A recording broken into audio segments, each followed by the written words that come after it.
Mau cari kamar kos laki-laki ya? Ada di sini. Tempatnya di pusat kota Banda Aceh. Di Simpang Surabaya 1 km dari pusat kota. Berapa sih sewanya?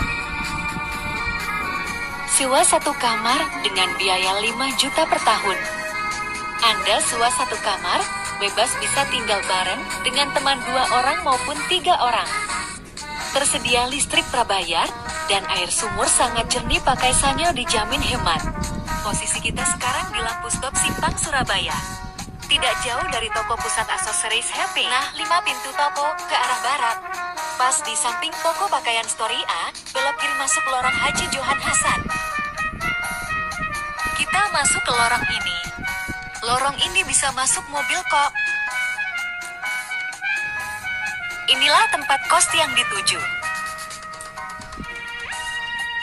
Kamar kos ukuran 3,70 kali 3,35 meter. Kamar mandi,